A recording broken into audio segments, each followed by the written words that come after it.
I was a gullible young at the time. I was 20 years old, and all these promises that he knew the people that were going to rent these things.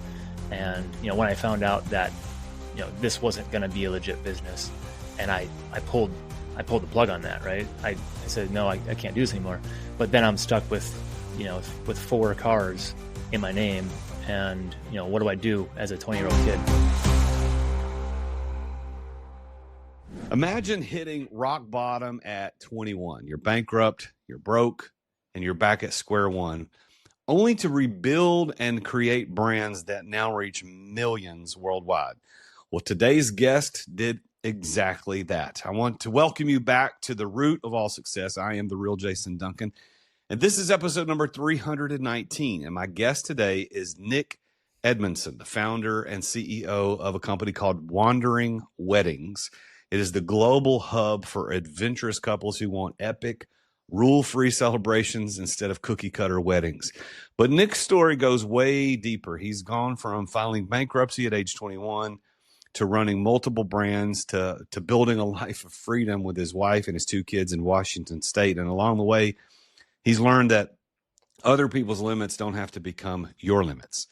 Nick's also a proud member of my mastermind, the Exeter Club. So we're going to talk a little bit about how that's shaped his business and his life and what it takes to spot opportunities that others miss and how to turn rock bottom moments into launching pads for success. So Nick, welcome to the show. Thanks, Jason. Thanks for having me. Excited. I'm glad you're here. We've talked about this before. I've never been to Washington State, and I really want to come. And we're gonna talk about tiny track cars in a minute. I'm sure we'll get into that. And I'm an old Hot Wheels collector, not like you, because I've seen you don't have it right now, but your background, I don't know how many you have, thousands perhaps. I have a couple of dozen, and they're just kind of. I wouldn't say they're my pride and joy, but they're pretty cool when I pull them out of the attic or whatever. It's like, oh, yeah, I remember playing with these as a kid, but. I want to come up there and we'll play cars like we're kids. I would love that more than you know. All right. So Nick, your story starts with a $250,000 disaster back in your 20s. So when did you, or when you think back to that bankruptcy, what part of you refused to stay down? I mean, since I was a kid, when I was young, I knew I was wired like an entrepreneur, from burning CDs and selling them to kids at school with custom playlists. I won't tell you how I got the music. May have been downloaded illegally.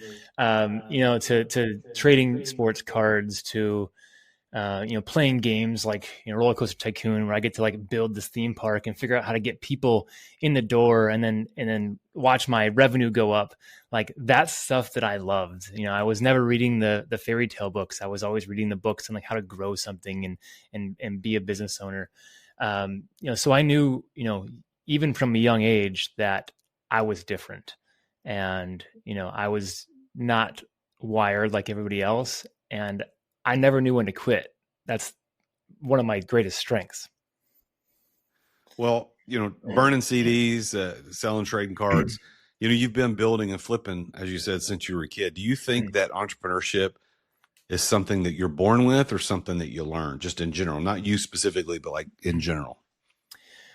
I think it's hardwired into some people's DNA. I think you can learn it, through education and reading and videos, but deep down, I think it's something that is in me. And, as I connect with other people like me, with my personality types and, who are also, serial entrepreneurs, they would say the same thing. From an early age, they kind of knew that they were wired a little different, and they weren't destined for office jobs, working for somebody else.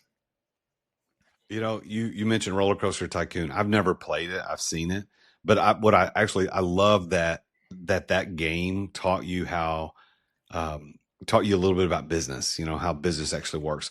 What would you say, how much of your success comes from that kind of creative play? 100% of it. Yeah.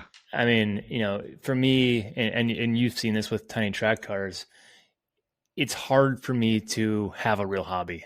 It's when I get into something, I go all in, and somehow my brain, finds a way to turn it into a business, or how can I monetize this?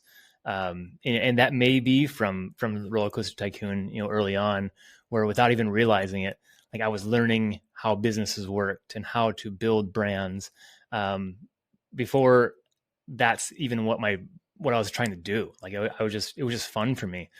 So yeah, I think the 100% of it.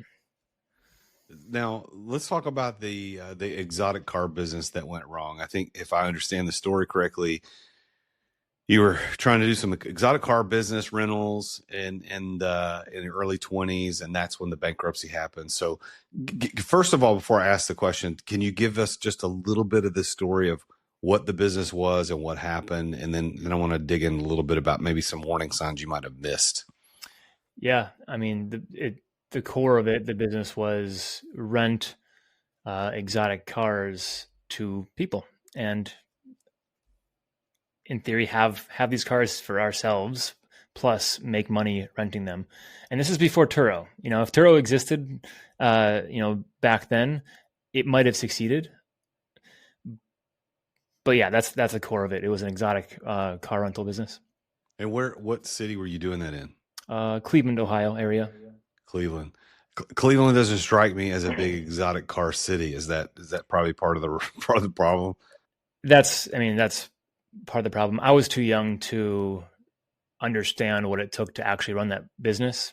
As a car guy, I saw this opportunity and was approached by somebody, and it seemed great, right? So I fed into it, and yeah, there were red flags along the way, and I brushed some off, and it turned out to bite me in the ass. What were the warning signs that you can now look back and realize you missed? Am I allowed to disclose some of this on a podcast without going to jail? Totally up to you. I don't know what the statute of limitations is, but we won't tell anybody. Early on, I was traveling for work and making pretty good money at the time. I was actually working for a promoter doing monster truck events, and I was on the road a lot, but busy. And I'd come home with big paychecks, which is great. But my revenue, my income wasn't extremely high. It wasn't high enough to finance these cars. I had really good credit.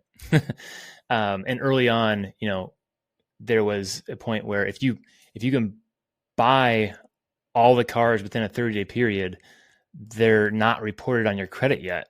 So I was able to get approved on 4 cars that I shouldn't have been able to afford before the first one hit my credit.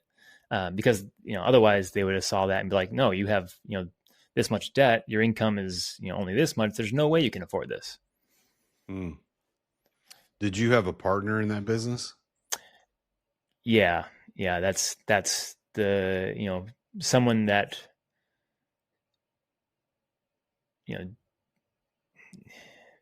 put this idea in my head. And I was a gullible young at the time. I was 20 years old. It sounded amazing, and basically he turned out to be a con artist, and I found out that he's done this to multiple people, and he just scams people, and everything was on my personal credit.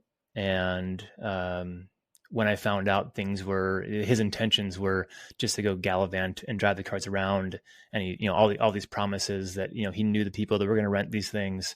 And, when I found out that, this wasn't going to be a legit business, and I pulled the plug on that, right? I said, no, I can't do this anymore. But then I'm stuck with 4 cars in my name. And, what do I do as a 20-year-old kid? What did that teach you about partnerships moving forward? That definitely, I trust people a lot less, which is sad. But I tread very lightly going into any relationship, with business. Well, I think if listeners are being honest too, there's probably dozens of us out there right now, if not hundreds, that could say similar things about, hey, I got duped by a partner, or partner screwed me or conned me, or they were just acted in bad faith. Maybe it wasn't con, or maybe it wasn't, they weren't out and out lying, but they acted in bad faith and it caused bad things to happen. And I think the problem, Nick, and you could tell me if you believe this is true or not, because I've had the same thing happen. I've had two partnerships that went sideways. I'm sure one of them would point at me and tell me I was the one acting in bad faith. And I can understand why they would say that, even though I don't believe it. And then I've had another one who acted in bad faith and perhaps even conned me. The jury's still out on that, almost quite literally, to see if that's the deal. But I think part of the pain of that, and you tell me if you think this is true, is that we feel like, man, I feel like the dummy. Like, I know they did something wrong, but I feel like I'm the one that made a bad decision because I'm embarrassed to admit that I got duped. Is that kind of how you felt? Yeah. I mean, I took full ownership of it. I was the one that trusted him. At 20 years old, I was still living with my parents, and, my mom and dad were, this doesn't look like a good idea. And I promised them that it was going to be good. So, I had my mom and dad convinced, I had myself convinced, that it was a good idea. And when it went bad, yeah, I felt like an idiot. Like I was 20 years old and had, $250,000 worth of cars in my name, and, was hardly making any money. And, I had when I basically called the banks and told them, hey, like, come pick up these cars. And, all of them tell you, like, we're going to go sell these at auction and you're going to owe the difference. And I'm like, yeah, I get it, but I can't pay the bills. Right. And, which eventually led me to, at 21 years old, filing bankruptcy. And, I had no other choice. I had no income, well, a low income, definitely couldn't afford the cars. And I placed the blame all on myself for, being gullible, or I wouldn't even say gullible. It's just like, I was dreaming too big and I allowed myself to be vulnerable. So after that, you found yourself washing cars at a dealership for $6.50 an hour. What's the most important skill you learned during that time that you still use today? I can wash a mean car. Pretty dang good at detailing. That job, which, eventually, that it makes me appreciate money, right? Like when I look back to where I am now, I'd work a 40-hour work week at $6.50, and my paychecks would be a couple $100. And I literally worked full time, and I couldn't even afford an apartment for myself, and like looking back, I was asking my boss for like a 25-cent raise, and he's like, we can soon, we'll get there. I'm like, in the big scheme of things, like a 25-cent raise an hour, like that's insanely nothing. Like it's nothing. Like, so yeah, I mean, I wouldn't say it taught me how to just keep pushing forward, because I've had that drive in me from the beginning. And there's low points, as you know, at 21, when I literally hit rock bottom and filed bankruptcy.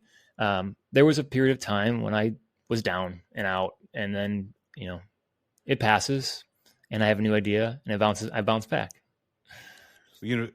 Twice you tried to quit the dealership and they actually ended up giving you a raise. But what finally made you walk away from the security of that hourly paycheck and go all in on photography with no security? Yeah. So just kind of going back a little bit, I was washing cars at the Cadillac dealership, and then got offered a service advisor role, and was making a salary plus really good commission. And that's really, from slightly introverted to, I had to pick up the phone and call these people. And like, at first I was like, I don't want to call them. Like, that's literally where I learned how customer service and how to treat customers, and other than Roller Coaster Tycoon, with their comments popping up. But, that was really where I learned, how to interact with people and make people happy and deal with their problems. And like you said, I tried to quit once because I was doing photography on the side, and was having a hard time juggling the two, editing in my lunch breaks. So I tried to quit, and the owner came to me and said, we'll give you a $10,000 salary increase, which this isn't a salary-based job, it's a commission-based job. So we'll give you a $10,000 extra to stay with us. And I said, okay, I'm going to raise my prices. I'll do less weddings. I'll work this job. I'll suck it up. 6 months or so went by, and bookings never slowed down. So I'm like, I got to quit. I got to go pursue my thing. I tried to quit again. They gave me another significant pay increase. I'm like, all right, I'm going to take less weddings. Like I can do both. And then the photography business just kept growing and growing, where finally I went to them and said, hey, I need to quit this, right? My business that I'm passionate about, something I love doing, is growing to the point where it needs me more, right? To go all in on that. And the owner came to me after the third time and said, good work's hard to find, basically, and that you're welcome back here anytime. Wow. Now, so you went all in on photography, wedding photography. And as I understand it, you scaled to 70 or more weddings per year. And then you intentionally downsized to just you and your wife. What made you choose that simplicity over scaling? Yeah, we had a photo team of me and another associate that would shoot, and a video team that would shoot weddings with us and solo weddings on their own. It was a lot to manage, managing people, managing payroll, managing expectations for our clients and for our employees. And when I met my wife, Danae, we combined forces. So she was a photographer, I was a photographer, and we were able to increase our prices and sell us as a kind of a husband and wife duo. And we were at the point of our life where we looked at the numbers and how much we were paying the extra people and how much they were bringing in. And for the, little bit of money that gap, right, the difference, we could probably make that up just taking a couple extra weddings ourselves. So we're like, I don't think it's the hassle to run this large thing, right? We can just take 30 or 40 weddings ourselves and manage that and make the same amount of money and not have to worry about a bunch of people.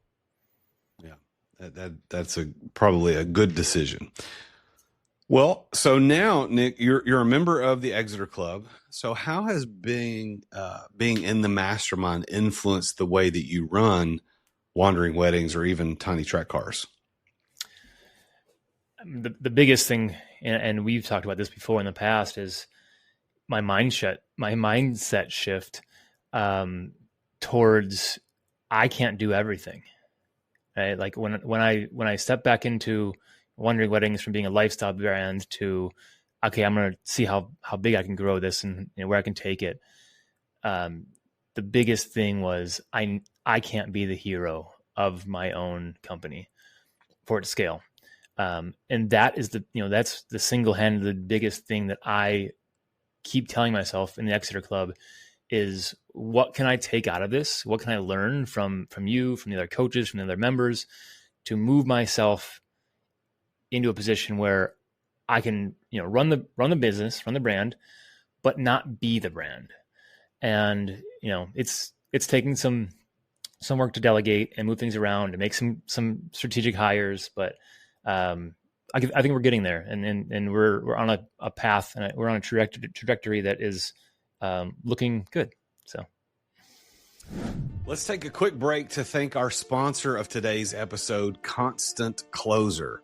If you are a course creator or if you're a business with an email list, you might be leaving serious money on the table. Why? Because your audience has learned to ignore generic email blasts. Don't you ignore them? Well, your audience is also ignoring them. Constant Closer is an AI sales agent that sends personalized one-on-one emails to your subscribers, to your contacts, whatever you want, whatever you need them to send it to. And these emails are designed to convert. It isn't marketing automation. This is artificial sales intelligence. Brands like Live Your Message or ZG Media, they all use Constant Closer, as do I at the Exeter Club, to fill webinars, to book more calls, to close more sales. And we can do this without hiring someone to be our email outbound salesperson. So if you're ready to finally monetize that list that you have the smart way, you can try them out at therealjasonduncan.com/constant closer. That's therealjasonduncan.com/constant closer. Now let's get back to our conversation with Nick. So Nick, in 2017, you saw a gap in the market for elopement specific content. And elopement, of course, as people understand, is when you don't go to the traditional wedding, you kind of go off and do your own thing, sometimes in secret. But how did you validate that elopements was something worth building a whole platform around? Yeah. I mean, so the term elope, it used to have this meaning of like, we're going to go to Vegas, not tell anybody Elvis is going to marry us. And it's kind of evolved, with social media and modern times into like a planned, very intimate or actual elopement, which is the couple where they're actually planning it ahead of time and then going to get married. In our case, it's this adventure aspect of it. We're out in the mountains, we're on the beach, we're in the forest. My brand, Nick Plus Danae, my wife's photography business, we moved from Cleveland to Washington State.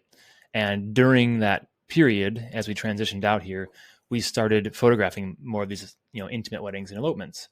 And as a photographer, you want to submit your work to get featured. You want to send it to publications, get featured in blog posts, to get the backlink, to get the recognition. And when we were shooting these elopements, there was literally nobody that was accepting these types of weddings. Because they wanted to see invitations laid out and, Jimmy Choo's and the dress hanging. They wanted to see all the pretty things, but we were just going on adventures with our couples in the mountains and taking pretty pictures. So I started an Instagram handle and I started a website, a blog that was featuring our own work and other work of people doing a similar thing. And it went really big, really fast. The Instagram handle, shot up to over 100,000 followers pretty quickly. The blog was getting, daily submissions from people wanting to be featured on it. And I had to sit down, this is while I'm running my photography business. I had to sit down and say like, okay, this little thing on the side that I've been building is taking up a lot of my time. Like, how do I monetize this now? So how did you balance Wandering Weddings alongside photography and you also had a coffee business before deciding to go all in on Wandering Weddings? Yes. For a short period of time, year and a half in Cleveland, I started a coffee roastery and eventually opened a cafe with a business partner while doing photography and running Wandering Weddings. And it was a lot. I was doing a lot of things, bouncing around. We were working a lot of hours at the cafe. And then when we moved to Washington, there was really no way for me to be significantly involved with the coffee company. So I actually ended up exiting and selling my half of the business to my business partner, which allowed me to focus on our photography and Wandering Weddings, which at the time seemed like a lot less, right? I just took one full thing off my plate. And luckily, our photography brand is, it was built with SEO, it was built with referrals. So the leads were coming in. And, I've been doing it for so many years, and my wife's been doing it for so many years. We know how to have meetings and sell ourselves and book a couple and shoot the wedding day and edit the pictures. So like we could do that for not a 40-hour a week. We could make good money not working 40 hours a week, which allowed me the time to focus on Wandering Weddings and take it to the next level, which was, adding memberships, bringing people on into our directory that would be a member, which would gain access to submit to our blog and to be featured on our social media and across our entire platform. Now you've got tiny track cars as a side venture. And I think it's such a cool, unique side venture. What itch does that scratch for you creatively? A lot of them. As a car guy and as someone that I learn by tearing something apart and rebuilding it, I'm very hands-on.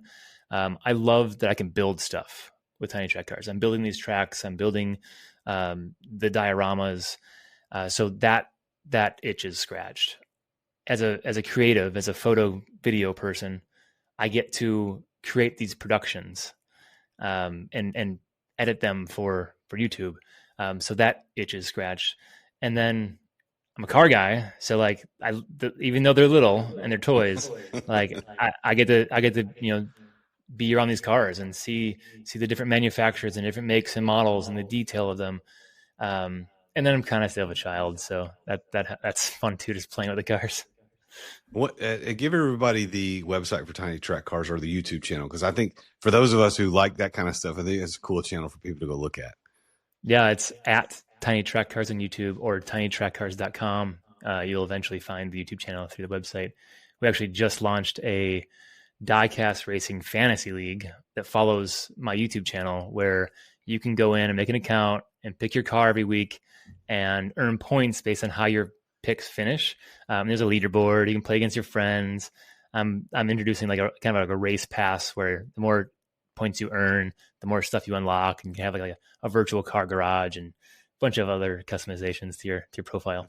That's awesome, man. Well, so you're running two brands, Wandering Weddings and Tiny Track Cars, but you still make time for your family. So what system, or what is your system for keeping your work from consuming all of your time? Yeah. It's tough. I mean, that's always been a struggle for me, is that line. Actually, since joining the Exeter Club, it's actually helped immensely with, Neo, the mindset coach. He's been huge help. Just kind of, setting boundaries for my business.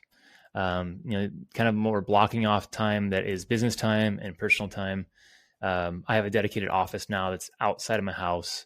So usually when I come here, I do my work, and then when I get home, I can be fully present. Like I can put my phone away, a laptop stays in my bag, and whatever the amount of time that is, 4 till bedtime or 6 till bedtime, it's time that I spend with my family, eating dinner, putting my kids to bed, playing, and then I try not to work weekends anymore, because it's been years of shooting weddings, and every weekend was gone. And now weekends kind of like sacred time to spend with my family. That's beautiful. And you got 2 little girls, right? That's right. Yeah. 5 and 2. Yeah. And they don't even understand the sacrifices that you're making for more money for them. Like that, like you could make more money if you worked all that extra time, but you're doing this for them. They don't even know it. And, but they'll know it one day. They'll figure it out. What do you believe has been your one key that has unlocked success for you more than anything else? I think that persistence, and I'm not the smartest guy. Like I never claimed to be, extremely book smart. I got good grades, but still not the smartest. I won't go there either. I had help. But like I said, I just don't know when to stop. And I think that's my greatest strength, is I just keep going and going and going. And if I get knocked down or fail at something, I get back up and I keep going. And it's a blessing and a curse, right? Like it sucks because I'm always going. My mind never shuts off, but it's how I got to where I am today. And, it's how I've built the brands that I currently have, and it's how I support my family. So in our whole lifestyle. How do you personally define success? I mean, for me, success doesn't have an income number. It's more of a balance of, I want to be successful enough where I don't have to worry about money, but I don't need an abundance of money that is just, I would never spend. So as long as I can live a comfortable lifestyle where I can go on trips with my family, I can buy what I need for my family, and I don't have to stress about work. That's the biggest thing, is like, I don't want to always feel like work needs me. I want to be able to take a vacation. I want to be able to take time off and be with my family. So, if I could make $500,000 a year and that's it forever, and just guarantee myself $500,000 a year, and have, half of my time be work and half of my time be family time, that would be perfect for me, to be able to choose when I spend time with work, when I spend time with my family. And I don't need Ferraris and private jets. Like, I'm pretty frugal and simple when it comes down to it. Yeah, I like some nice hotels every now and then, and I do like nice cars, as you know, when I have the 911 GT3 in my driveway. But I don't see myself having an overabundance of cars just because I can. Yeah.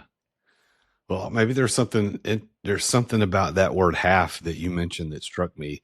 $500,000, half your time on work, half your time with family. Maybe there's something there you could write about, half life or half time or something like that. I think all those halves kind of work together. But based on that definition of success that you just gave, do you consider yourself successful? No, not yet. I'm getting there. Working at it every day. I'm not to that $500,000 mark yet. I would like to be less stressed about work in general, which also translates to personal life. It's, as much as I try to shut work off and then, be present, some things linger. My mood, my attitude can bleed into my family time. And I don't know if this will ever exist. It's a dream to be able to, like, work legit doesn't need me. It runs itself. I have input. I set the vision, and I'm not emotionally involved in the day to day, where it's not affecting my mood with my family or with tiny track cars or with, anything else in my life. So I'm still working. I'm still moving in the right direction. What would be your best piece of advice for entrepreneurs listening to the show today? Ooh, it's tough.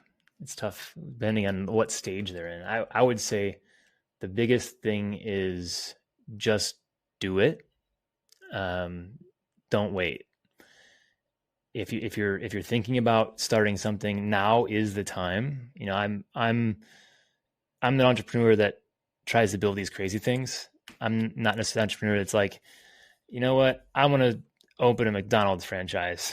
So just start. And with social media and YouTube and the reach you can get organically to grow a business in 2025, and with AI, like, just go for it. There's really nothing. There's a very low barrier of entry to start something really cool. I have 3 high energy, rapid fire questions for us to finish the show off today. Are you ready for those 3 questions? D, all the above. All right, let's go. All right. Favorite elopement location that you've ever featured? Ooh, that I shot or that I featured on my blog? Featured. I love Yosemite. That's probably my top spot. But Yosemite at sunrise, because once it hits 9 o'clock and the tour buses start coming in, Yosemite's terrible. Speaking of Yosemite, this is completely an aside. My wife and I just finished last night watching Untamed on Netflix. Have you seen this? No. Okay, so it's set in Yosemite. It's about a federal agent who looks for missing persons in the park. And the shots, I've never been to Yosemite, but the shots are absolutely beautiful. And I just came back from riding 1,500 miles in Colorado in the Rockies. It's so grand. Mm-hmm. All those shots look like something I would have seen in Colorado. I didn't think California had that. I didn't understand that's what it looked like. So if you like Yosemite, watch Untamed on Netflix. It's a pretty good show. Definitely. All right, next question. Most unexpected elopement request that you've seen? Again, I don't know if this is so. Years back, my wife was shooting groomsmen. This was kind of like a smaller wedding, and they wanted what they called a scro photo, where they all basically pulled their pants down to get a photo of their privates, because that's what they wanted. And it was awkward. Yeah. That's I don't even know how to respond to that. That's insane. Yeah, that's crazy. And of course, shooting it's one thing, but then you got to edit it. You got to look at them and deliver it, and then they're in your wedding gallery to share with your friends and family. And And they did it? Yeah. Yep. Oh my gosh. All the ladies are like, where's that link? All right. So, all right. Last of rapid fire questions here. Last question for the show. One place that you'd love to see an elopement happen, but really haven't seen it yet. This is a bucket list item for me as a photographer. I want to shoot an elopement on a glacier lake with mountains in the background on a floating platform. So they're on like a 10 by 10 floating platform with the officiant. I'm on a paddleboard or in a kayak, and we're going to hike up because they're inflatable and blow them up on top of the mountain and go out in a glacier lake. And I want to shoot it floating. That does sound cool. Well, tell everybody how to get to Wandering Weddings if they're thinking about doing an elopement, or if they're a service provider and they want to be a vendor, they can pay a monthly fee and get access to all these thousands of people from all over the world that want to do elopements, and they're looking for people to help them with that. What do people need to do to get to that? It's wanderingweddings.com or Wandering Weddings on basically any social media platform you can imagine. Wanderingweddings.com, or just Google Wandering Weddings. You're going to find Nick. Nick, any final piece of advice or anything you want to say? I'll let you kind of have the last word before we finish up today. I think it's more of like a lesson, life lesson. And it's, life is tough. And, if you have down times, or if you've hit rock bottom like me, when I literally had nothing, I felt like I had nothing to work for. Anything I had worked for was gone, and I had to start over again. That's not the end. Just keep going, pick yourself back up and keep pushing forward. Good advice from a man who's done it himself. Nick, it's a pleasure to know you as a friend, as a member of the Exeter Club. And it's exciting to watch you grow and change as you're building Wandering Weddings and as you're kind of building this tiny track car thing on the side. I'm honored that you're part of the mastermind. I'm honored that you're benefiting from it. And I'm looking forward to the years that we can work together to get you to the place where you can finally say yes to the question, by your definition of success, are you successful? Thanks for being on the show today, Nick. You're very welcome. Thanks for having me. All right, everybody, you know what time it is. It's time for another edition of JD's Public Service Rants. This is the part of the show where I call out the little things that shouldn't have to be said, but clearly they do. So if you're guilty of this one, consider yourself officially put on notice. So if your lunch smells like a food truck exploded, then I would say maybe don't eat that in a confined public space. I don't need to smell curry goat or garlic fish or reheated broccoli, for goodness sake, while I'm trapped 30,000 feet in the air in an airplane. Some foods belong at home, people, not in a shared elevator, not in a sealed office. Save the bold flavors for dinner, not a crowded airplane cabin. Well, that's it for today's JD's Public Service Rant. If you've got an idea for one of these, send it over to me. People are liking these, and I want you to send it to me. Give me some good ideas. But remember, don't be that guy. I want to thank Nick Edmundson, CEO and founder of Wandering Weddings and Tiny Track Cars, for being on the show today. What a great story of accomplishment past obstacles. So if you look at, the worst thing that any of us as entrepreneurs can think of is probably lawsuits and bankruptcy and maybe even going to jail. But the bankruptcy, as far as financial goes, is the death knell that most of us is the boogeyman nobody wants to confront. Yet this man that we just talked to today on the show not only confronted it early in life, but has overcome it and built a phenomenally successful life and businesses on top of that. So if you're thinking about, hey, I can't come past it, just like he said there at the end of the show, that's not the end. That's not the end. It's just the beginning of something new that's going to happen in you. So stay the course. Just do it. Don't wait. Go take care of things and do what Nick said. And if you're interested in following Nick, go look him up at wanderingweddings.com. Again, thanks for listening and tuning into the show. Thanks to Nick for being here today.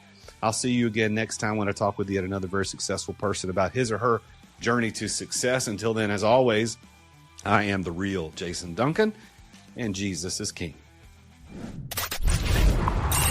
Attention business owners. Attention business owners. Feeling burnout from running your business? Uncertain if you're nearing burnout? Take our free 10-question business burnout test at businessburnouttest.com to discover where you stand. With just 10 quick questions, you'll learn how to immediately begin making changes to regain freedom and success. Cut your daily operations time in half. Improve your quality of life and prepare your business for your future exit without losing revenue or profit. Visit businessburnouttest.com now and take the test. Thank you for listening to another edition of The Root of All Success with the real Jason Duncan. If you've enjoyed this week's episode, visit therootofallsuccess.com to access the show notes and other helpful resources. Follow Jason on social media at The Real Jason Duncan. See you again next time here on The Root of All Success.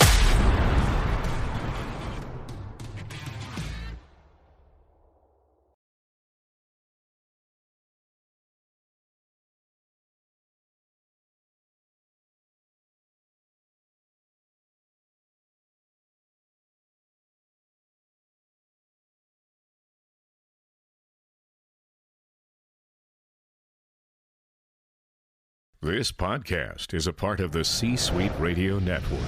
For more top business podcasts, visit c-suiteradio.com.